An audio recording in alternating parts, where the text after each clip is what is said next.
Assalamu Walaikum. Hello friends, how are you? Welcome back to my another video.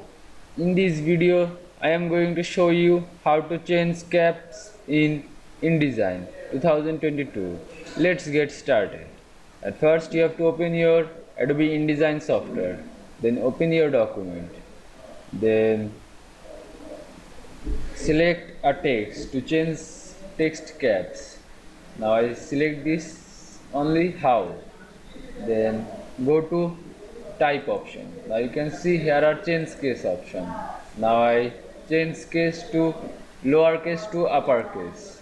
Now click outside of this text box. Now you can see I change caps in Adobe InDesign very easily.